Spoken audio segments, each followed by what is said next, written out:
So I would love to hear from folks what you're seeing in your part of the world. We're all in, slightly different parts of the state and have different perspectives. So I'd love to hear what other people are seeing in both land and water values as you've been watching basically since the pandemic started. And really in the last 3 to 6 months as interest rates have been changing and things like that. So if whoever would like to just share what their observations have been, unmute yourself and have at it.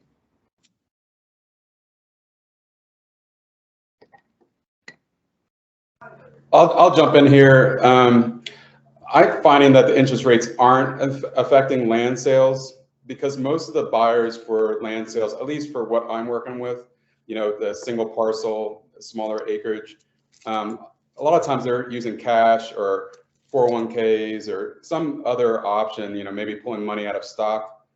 So they're not normally looking at loans and financing the properties. Maybe there's a seller carry option or something like that. So I don't see that impacting, and I don't see land values depreciating at all. And I've seen a lot of those types of properties that have sold where I'm like, gosh, why did that sell as high as it did? So I think if there's special properties out there, they're selling way above or have been selling well above market value. I mean, some of them are like threefold market value. And because of the uniqueness and I think the scarcity of land and buildable land in our area here in Northern Colorado. So that's my take. When you talk about uniqueness, what would be some of the factors that are putting these properties into really the stratosphere here? Some of them it's really hard to gauge. I always feel like sometimes when you see these higher sales, there's other motivation that isn't in writing where you kind of have to have a conversation with either that buyer or agents involved. But for example, I saw a 35 to 40 acre property, rolling hills on top of a mountain, 360-degree views, had a well already in place, no structures whatsoever.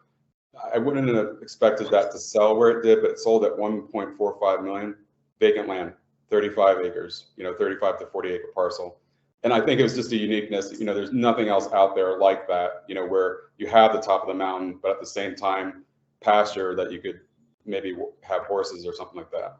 It was just the whole entire mountaintop. Great. Wow, it is kind of crazy to see what's happening, and that was pretty recently? That was in the past. I think that closed this year, actually, this spring. Okay, great. What else are other people seeing in different parts of the state? I'll jump in, Ariel. We had an interesting transaction in the Paonia area that we nearly lost because the buyer was in the tech sector and lost 70 to 80% of his assets in the recent stock downturn. We were able to salvage the transaction, but there was almost a domino effect where the sellers were under contract on another property. And so the larger economy and the drop and what we're looking ahead to, I wonder if that's somewhat of an indicator. That's fascinating. Has anyone else had that experience where they've had someone who's lost a significant amount of their net worth and potentially either backed out or been concerned about completing a transaction? I don't have an experience what Ken's talking about. What I have seen is some people they saw what was coming and they pulled their money out, and now that money's just hanging out there to purchase. So those could be some high net worth buyers out there looking to put that money somewhere else. They knew what was coming up and they planned accordingly. And if you didn't, it could be a complete opposite situation.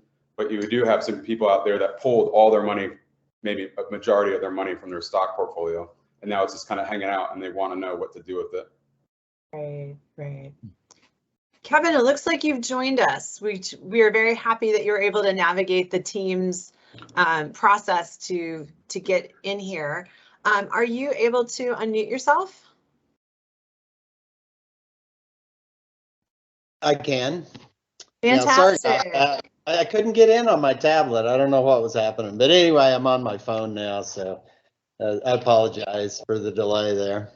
No problem. So we just all introduced ourselves and we talked a little bit about what we've been seeing, what individual people have been seeing in the market. And we've had the gamut from really special properties selling for potentially even 3 times what they would have sold for a few years ago, to someone who almost had to back out of a deal because they lost 70% of their net worth in the tech, stock changes. So we've talked about 2 ends of the spectrum, and we're really curious to hear what you can share with us, and then we'll have some time for discussion after that a little bit more too. All right, sounds good. I'll go ahead then.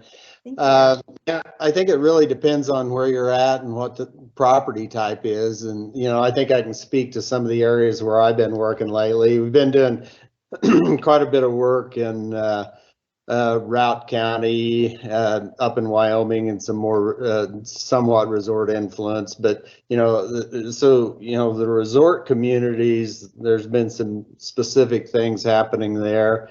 More pure ag, we're seeing a lot of time trends that are of significance there.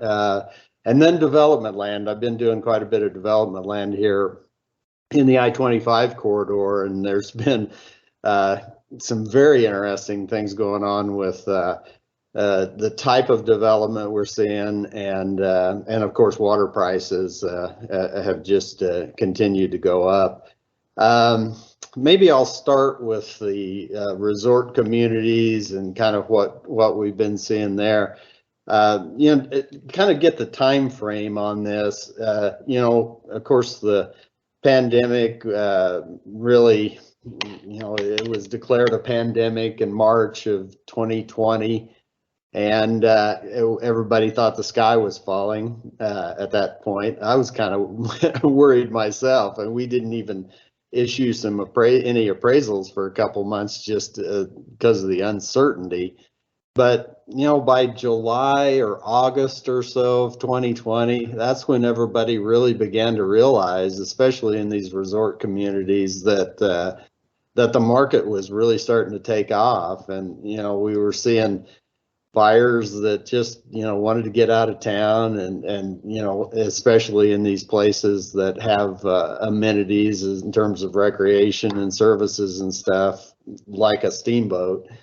And we just saw that inventory of properties get absorbed pretty quick. A lot of those properties that had seemed overpriced, that had been on the market 2 or 3 years, got gobbled up, and all of a sudden we were starting to see, when new properties did come on the market, significantly higher prices. And, as we've studied some of the time trends in that market, we're thinking in terms of more than 1% a month. 1.25% to 1.5% per month has been pretty sustained over most of the last 2 years. As I've talked to, brokers though lately, I have got a sense that maybe there is starting to be a little bit of slowdown in the market, but we still have a pretty low inventory and, pretty strong prices when we do see sales. So I don't really have any specific data to, kind of prove that there's a slowdown. I just, in talking to brokers, I'm getting a sense that maybe this rapid inflation that we've seen over the last 2 years is possibly going to start slowing down. Of course, with appraisers, we're always looking backwards, and that's kind of hard to judge as we start to see a change in the market that may be happening here. But it's still, I think you'd still have to characterize the market in these resort communities as strong though. Pure ag, we one thing we like to look at to kind of track agricultural value trends is the Federal Reserve out of Kansas City does an quarterly ag credit survey, and that's pretty good data if you're wanting to kind of see what's happening with ag prices. The latest quarterly report reflected an over 20% annual increase in agricultural land prices for our region. I think a lot of that's tied to the commodity prices, and even actually the more recent increase in commodity prices, rapid increase in commodity prices wasn't even reflected in that. So, we're definitely in a period of very strong, agricultural value trends for the pure agricultural stuff, especially for cropland. So it brings me to development land on the Front Range. It's there's some craziness going on around here. I'm working on a project where I'm studying deals up and down I-25, and we're seeing some pretty big numbers on some of these commercial deals. Even on fairly large kind of developer type purchases, not end user deals. There's some pretty big pieces that have been $2.50, $3 a square foot even. And of course the price for the end users are much greater than that. But the most notable thing that I've seen as we've researched some of these development land sales, not just in the I-25 corridor, but Longmont, Loveland, Fort Collins, there are a ton of multifamily deals out there, and they're paying high prices. And man, if you think that we've seen a lot of multifamily development in the last 5 years, if the market stays there, we're going to see a bunch more multifamily development in the next 5. Water prices, Big T, kind of settled in there for a while, even came back down a couple of years ago from getting up into the 60s, and it got back down into the 50s, kind of gradually came up. And the first quarter of this year was pretty solid with Big T at about 65,000 a unit. I think it's 70 a unit now, probably. We've started to see some upper 60s. Deals that have closed, even a couple contracts out there at 70, but most people are asking 70 now. So, that's a $5,000 a unit move that we've seen here in the last 3 months. Starting to have an impact on some other municipally influenced water, like Home Supply. Home Supply just continues to go up. Of course, it's influenced by Johnstown and Little Thompson now accepting Home Supply, but we've seen non-water court shares basically have gone up from 400,000 to 500,000 a unit here in the last 2 or 3 months. But it's very specific to Johnstown's how much development land they've permitted, and the lack of supply.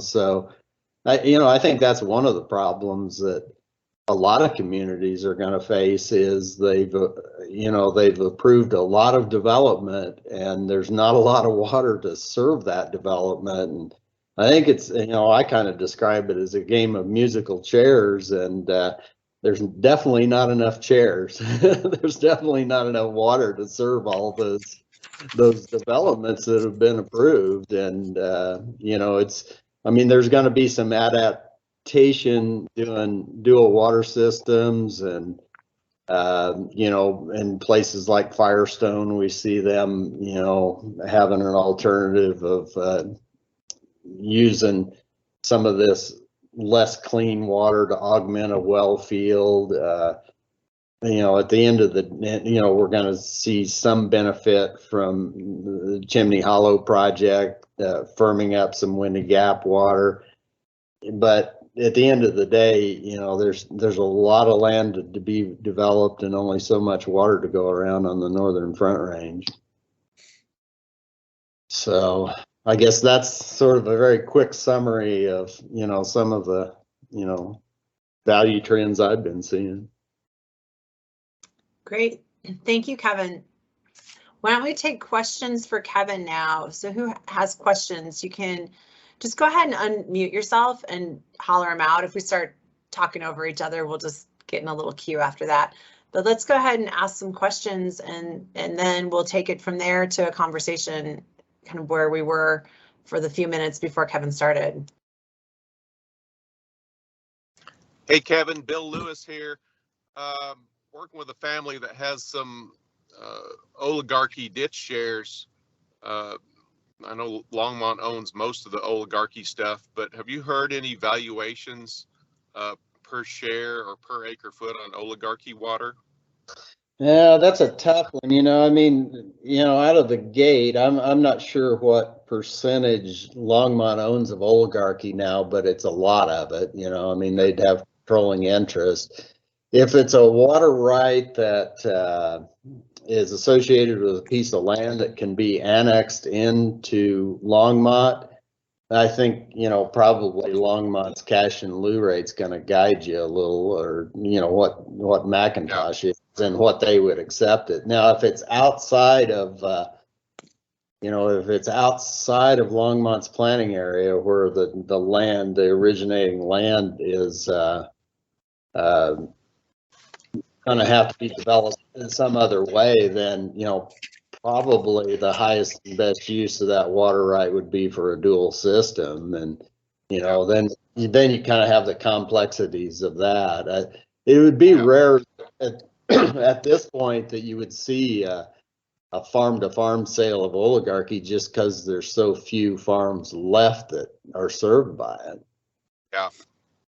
Yeah, and Ariel, I thought of you on this property because the property owner was pretty uninformed about availability of conservation easements and about the legislation that you helped push through last year regarding the 90% tax credit, and see if the fact that Colorado is one of the 5 states where that's transferable. So I'm trying to bring them up to speed on that, and I may need to call you in on that, Ariel, to see what we can do to help these folks out. Always our pleasure to help, so no problem whatsoever. Bill, the last oligarchy transaction that I know where a value is assigned to it was Longmont bought the Newbie farm, and they only put $65,000 a share in that transaction. Wow. Which was definitely a little low at the time. So there's just nothing to go on, I think. Isn't Longmont's cash and lieu valuation right now in oligarchy is like 400,000, if I remember correctly? Yeah, it's probably in those kind of numbers. But is the property you're dealing with, would it be developed through Longmont? It's over there toward the end of Oligarchy Ditch. This is public information. It's not private. It's the Adam Farm. They're actually in contract with City of Longmont. Longmont's already done a trade with Boulder County to do a conservation easement. They asked me to come in and talk to them. The folks were given limited advice on options that were available to them.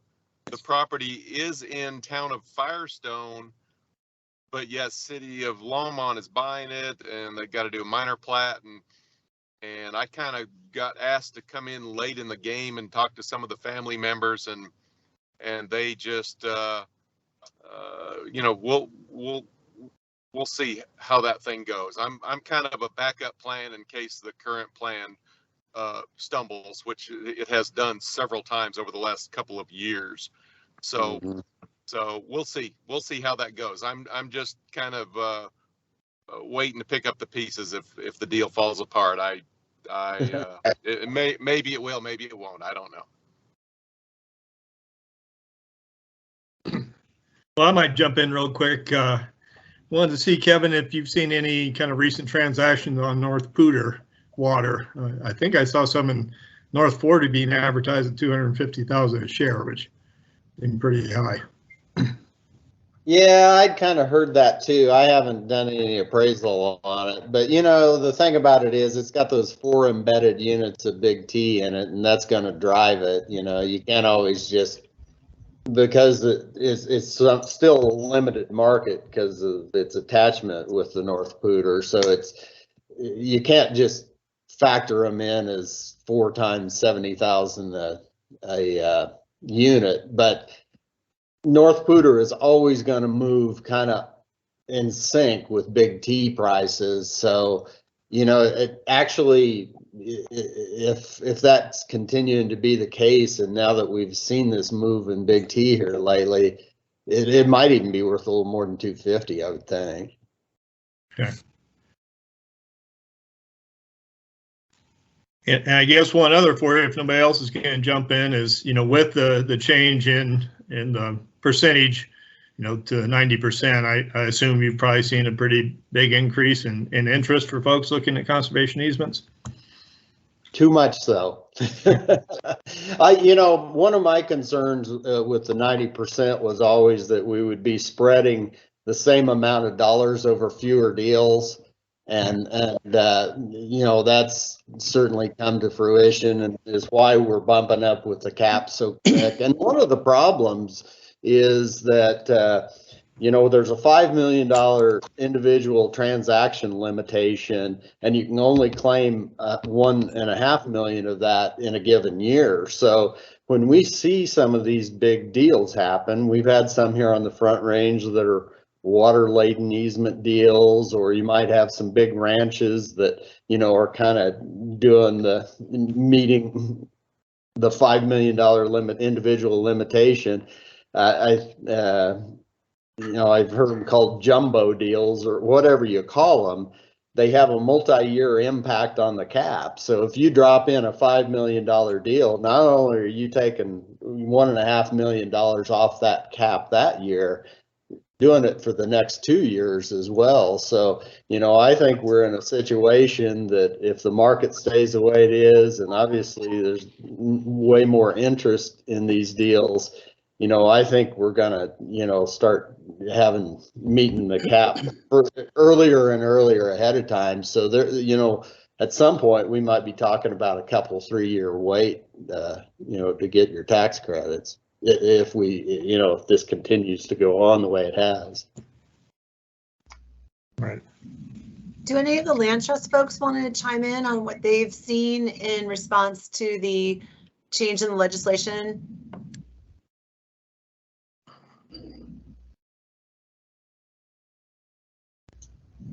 I can chime in. This is Erin Quinn. I'm with Aspen Valley Land Trust, and we work in the Roaring Fork Valley and the Middle Colorado Valley.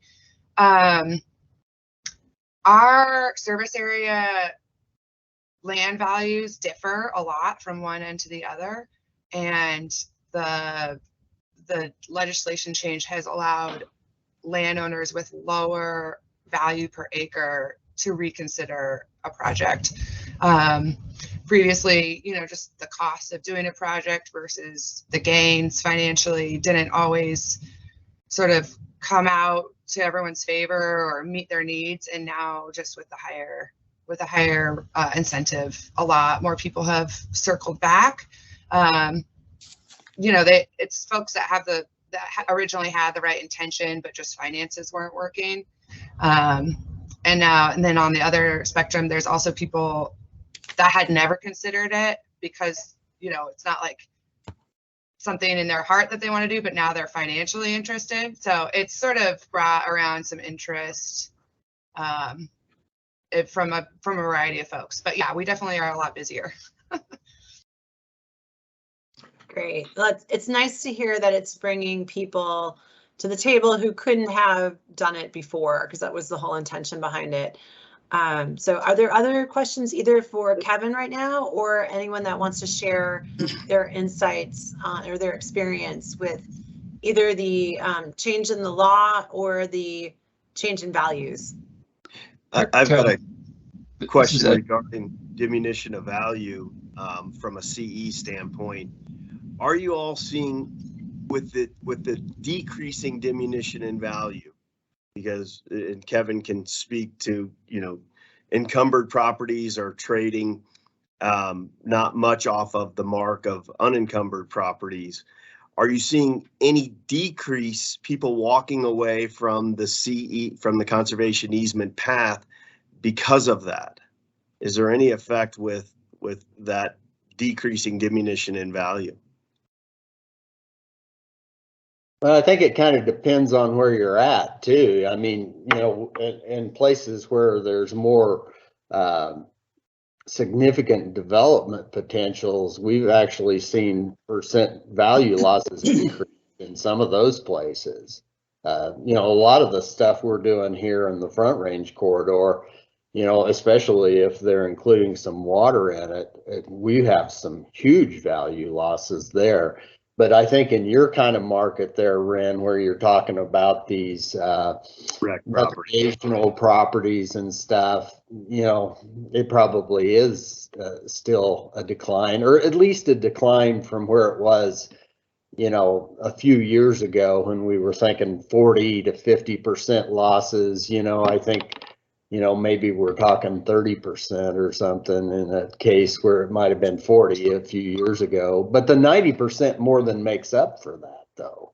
The jump from 50 to 90 is more than made up for any losses and diminution that we've had.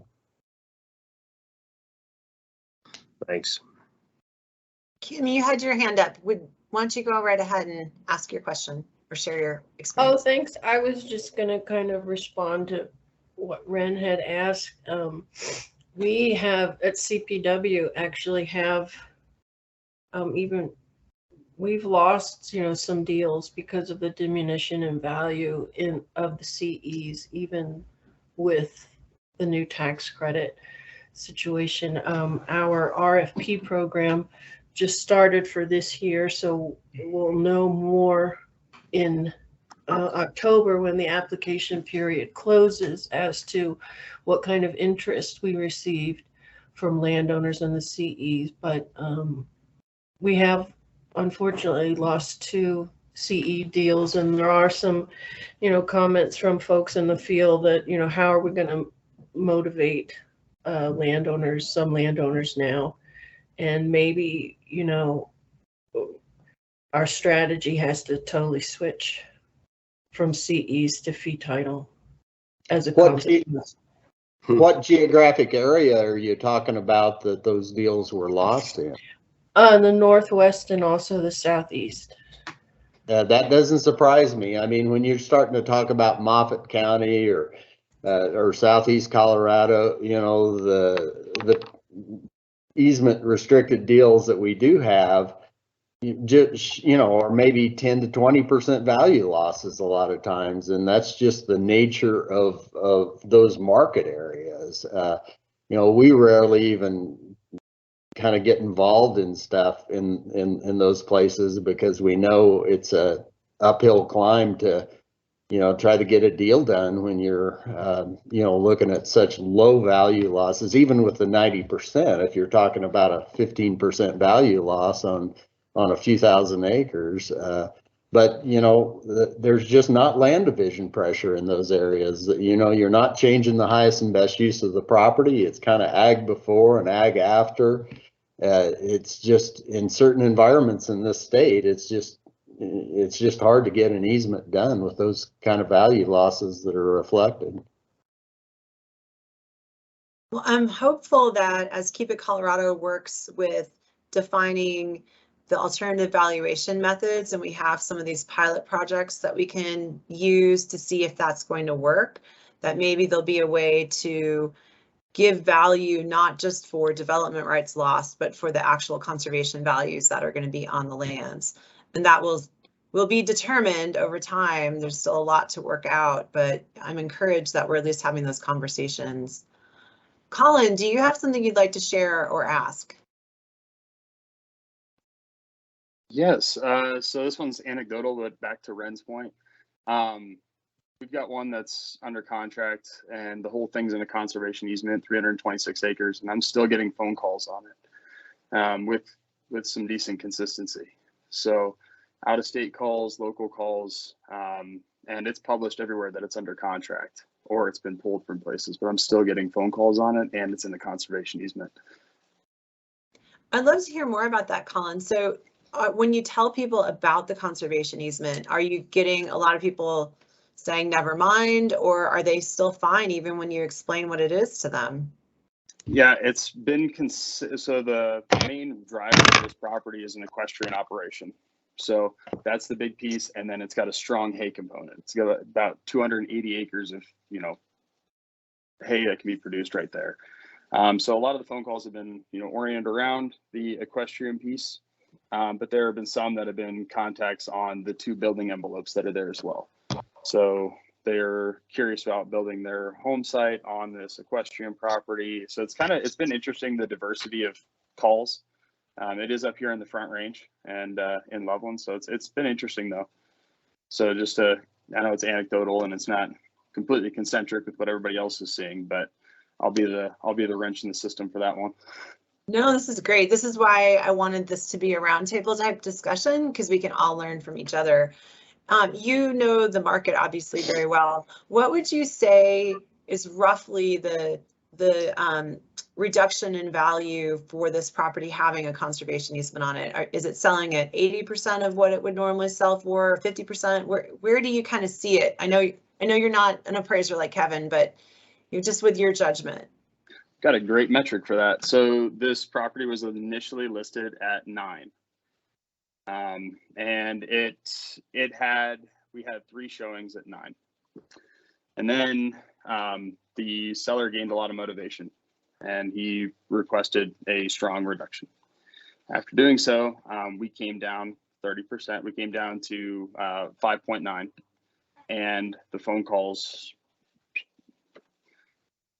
So and then we got another, I think 7, if I remember right. I think it was another 7 showings after that before it went under contract. So it was a total of 10. Yep, total of 10. Yep, showings. And the majority of our interest came with that 33-ish% drop in initial list price. So, and is 9 what you think it would have sold for if it didn't have an easement? I think 9 is close. It was already still devalued with the production and the way the horse stalls were running. So we still walked into that with, I'd have to look back at all my notes to make sure I'm 100% accurate on this, but I can confidently say that we're in the realm of 25% reduction off the cuff, even with the agricultural components and with the boarding facility components. So those really kind of shifted some of the price point pieces, but as far as the land analysis on its own, I would say that's a comfortable margin to where we came out at. And that's then great. The next step down came from when we dropped that price and the interest went significantly up. That's Colin, helpful. what Colin, Bill Lewis here. So on the irrigated hayland on Raptor Ridge, what's your dollar per acre segregation on that? Are you thinking with the conservation easement on irrigated hayland? Give me a second, Bill. Let's see what I can find for you. Or actually, you know what? So like per segment, are you asking? Because there's are you a lot like that went into 7,000 that an whole acre piece. I mean, irrigated hayland with a conservation easement? Are you 7,000 or 8,000 an acre? What are you thinking?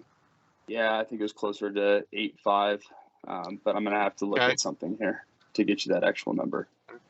So. Yeah, and I've appraised that before. I can kind of give you some insights too. By the way, you're spot on 5.9 million on your list price there. That 9 was too high. The problem with determine a percent value loss on stuff around here, it depends on what it would otherwise have been. I mean, this is a property that's not really ready to go development if it didn't have an easement on. And your 25% is probably right on the land for sure. But, you know, if we went back and looked at the home supply that's on that and the handy as to what those values would be, those are probably 90% value losses on those water rights, you know.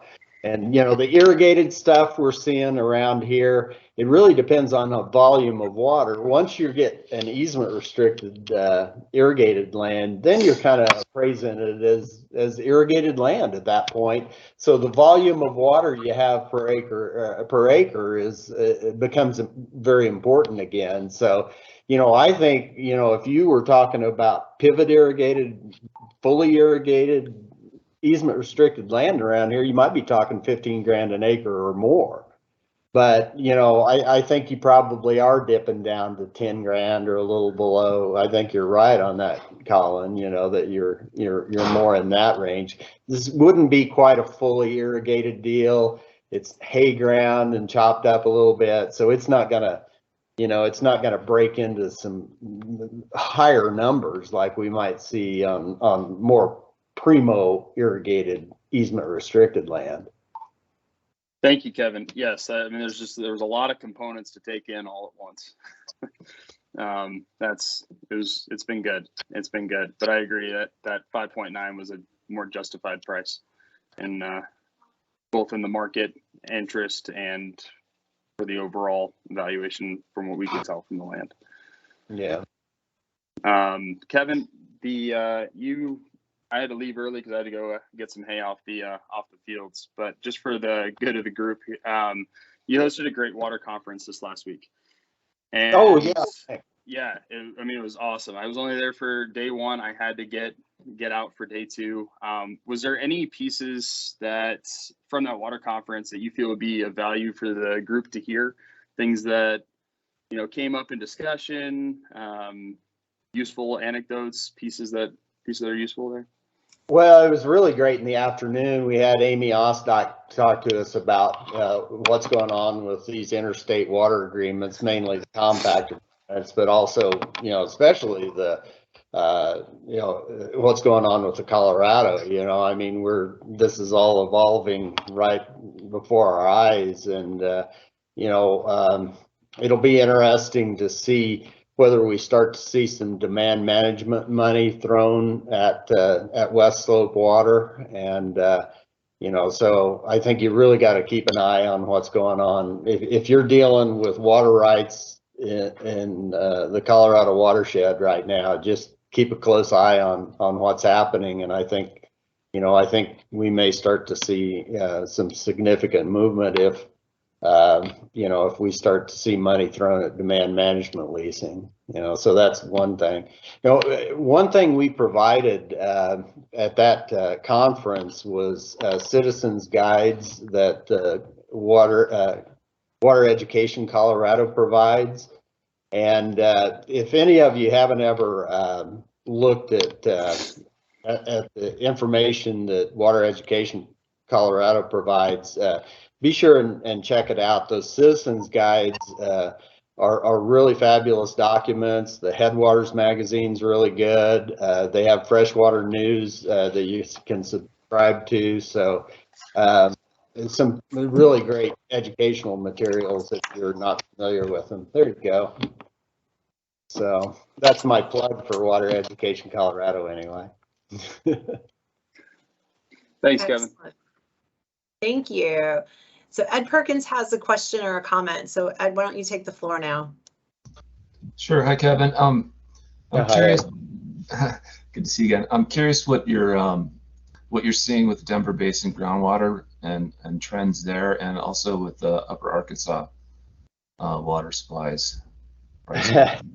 Denver Basin is a funny thing, I always I have dashed many people's hopes about their ownership of Denver Basin water over the years, because so many times it's isolated, it's not in a quantity that there's, most Denver Basin water doesn't have much potential for offsite use.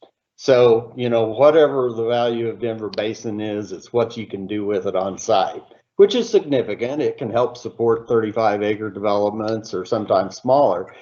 But funny thing is, we've seen some deals here lately. One major deal is down in the Black Forest. There's a thing called the Falcon Area Water Authority, Well, it's a bunch of metro districts that have gotten together, and if they can get the bonding in place, they're going to make a significant purchase at $3,000 an acre foot from various ranches there. But it's kind of a one-off deal because metro districts have a lot different viewpoint on using Denver Basin water than water districts or municipalities are going to have. Virtually all of these Denver Basin dependent, mostly El Paso County water users have policies that they want to switch over to renewable supplies. So, you know, there's just not a lot of demand from the munis and the water districts for Denver Basin water, and I don't see that going forward too much.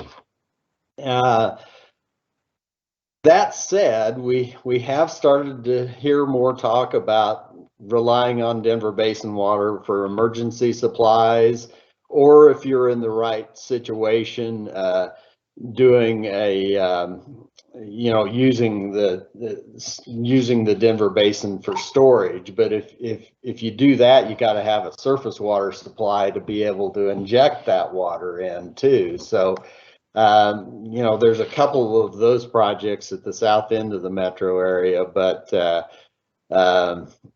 you know, I'm not sure. Aquifer recovery and storage is the name of that option, but we really haven't seen big purchases to date for either emergency Denver Basin supplies or aquifer recovery and storage. If we do start seeing them, I think it's really going to be limited in terms of being in a location that's suitable for that and in a quantity that's big enough for a buyer to justify it. So yes, you know, there's been a couple new transactions on Denver Basin stuff, but it's still a lot of the same old on Denver Basin, that the most of the basin, you know, just doesn't have an offsite market. And then Upper Ark. You know, there have been a couple of deals. Triview District in the north part of El Paso County, they have done a couple deals. They bought a ranch at Salida. I think there's 2 deals that Triview was involved in. And really those are, you know, we just don't have many Upper Ark sales ever. You know, I mean, we see one every few years, but these 2 new Triview deals may kind of set a new benchmark in the Upper Ark. And of course, you know, there's Colorado Springs is making a big splash in the Middle Ark. I consider the Middle Ark between John Martin and Pueblo, and we do have a couple significant deals kind of in the works with Colorado Springs, and there's a little bit of buy and dry, but mostly those are lease fallow deals that they're talking about. Thank you. Yeah. I'm just so delighted that we're having this conversation and that we have so many smart minds on this call to share their insights. Who else has a question or a thought that they'd like to share? And you know, you can have a question for Kevin or you can have a question for the rest of the group. We've got a lot of good minds here. Let's take advantage of them.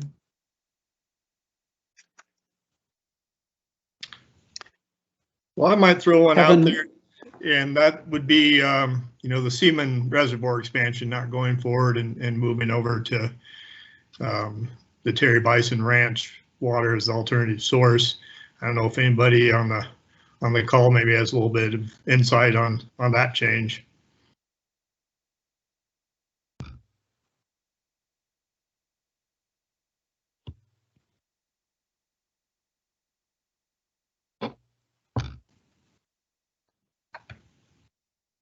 What little I know about that, that maybe is the most prominent example of ASR. They're intending to use that property, I understand, for underground storage. And I think the permitting on Seaman just got to be such a burden. You know, the folks like the Northerns and the Denvers, you know, it's taking decades to permit projects. And at $2 million a year or more on permitting costs, not everybody can afford that. Sure.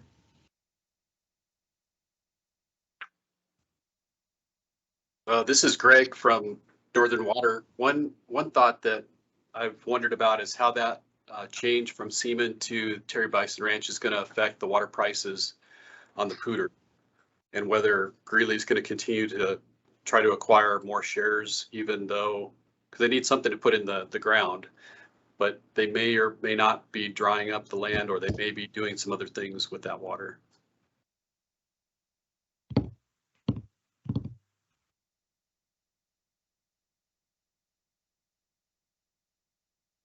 Well, I guess I could answer. I don't know if I have any good crystal ball on that, but one thing for sure is that there's just not enough big T to go around, you know. So we're gonna start seeing more and more pressure if, you know, for some of these ditches that aren't municipally influenced now. There's a couple big ones up there that we all know about that. You know, there's just going to be more and more pressure to change some of those ditches. And, you know, the ones that already are municipally influenced are just going to continue to be pulled up. I mean, 4 years ago, 4 or 5 years ago, we were talking about water supply and storage values that were 700,000-800,000 a share, and it's over 3 million a share now. So, you know, those kind of pressures are just going to have to start affecting not just the ditches that are already municipally influenced, but it's going to put more pressure on the ones that are candidates for change. Sure. So what are thoughts on whether these increases in both the land and especially the water values are sustainable? And I'm going to open that up to everyone. Kevin, we'd love to hear your thoughts first, but I'd love to hear everyone else's thoughts on, is this sustainable, or are we in for something to change? And of course, none of us know, but I'm curious what people think. I'll let other people chime in on that one. I'll jump in here. One of my biggest concerns is just buying and drying, right? I feel like if we could go back in time, the one thing I would change is how we buy and dry land, because we're just buying and drying on the wrong land. You know, it's like you're taking the most fertile soil in northern Colorado and drying that up, and you're either going to have maybe a conservation easement on it, I don't know, but typically that's going to become more homes, and that's more pressure. Where the land on like Weld County, maybe that's not as fertile, you know, maybe it takes a more significant supply of water. Those are the ones that still have water on them. And I just feel like, again, I don't know if there's any way we can create incentives at this point of the game, but I just feel like, you know, we're going to lose a lot of our good farmland that is productive for more homes. You know, you're putting homes on the best land that we have in northern Colorado. And what are we going to do? What I see is I-25 all the way west, just being nothing but homes up the whole entire corridor. And that puts other pressures besides water, right? Transportation, everything. And that's a direct result of how difficult it is to permit and build water storage today. I mean, when it takes decades to even enlarge an existing reservoir, the environmental mitigation costs on Chatfield's reservoir expansion for 20,000 acre feet were over $119 million. You throw in the Endangered Species Act and NEPA and then environmental litigation, it's no wonder that the demand has gone to the low-hanging fruit and buy up and dry up. So, you know, making it easier to enlarge our existing storage is one of the best things we could do to protect agricultural land. And, you know, new storage has a place too. But you know, we can't kill ourselves with this red tape forever.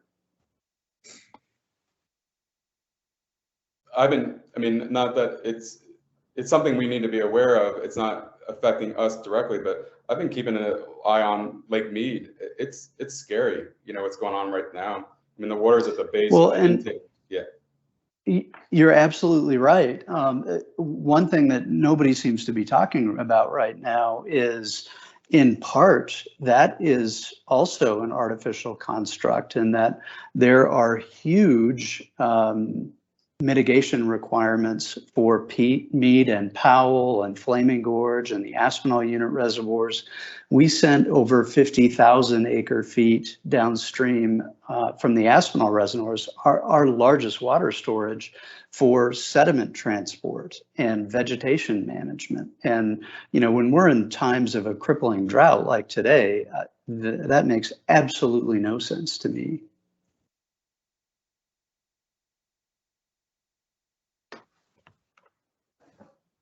Other thoughts in the last 2 minutes we have left in our hour? I wanted to jump in and ask Kevin a question, because it's just something I'm dealing with right now, and he's aware of it. It's just the amount of people getting out of the appraisal business, and there's other appraisers here in this talk too.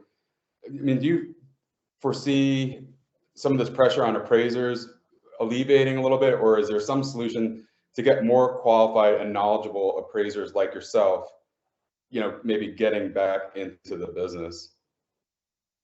Well, I think one of the problems is just finding someone that's willing to be a mentor, because it's a trainee mentor situation. And, you know, it takes 5 years to get your general certification. And one thing that we've had luck with is finding people that have a good educational foundation. I mean, these are complicated appraisals that we do. I mean, you have to understand a lot about a lot of different things. You know, you have to understand how development works, and water rights and mineral rights. And, you know, we really need to have people that have a good educational foundation to start. And, you know, I think you know, we've had a pretty good pipeline with CSU, and, you know, I hope that, you know, we can foster some more of that to have, you know, the best and the brightest getting in this business. And I don't know, but, you know, finding the people like me that are willing to, you know, take on trainees is, at the end of the day, that's the biggest problem. I don't know how you solve that. Right. Well, thank you for your role in that, Kevin, because you've grown some very excellent appraisers over the years, and we're grateful for that. Well, I just want to take the moment to say thank you, Kevin, for joining us and sharing your wisdom. And thanks to every single one of you who've been on this call for sharing your insights and wisdom. You know, together we have a lot that we can share to help each other grow and to be able to serve the people we work with the best way possible. So thank you for taking the time to do this. We have recorded it, so if you know of somebody who would like to watch this, it will be available. And have a really wonderful rest of your day and a fantastic holiday weekend. We appreciate all of you. Thanks. Thank you. Thank you. Yeah. Thanks, Thanks, everyone. Ariel. Bye. Thank you. Thanks. All right, bye.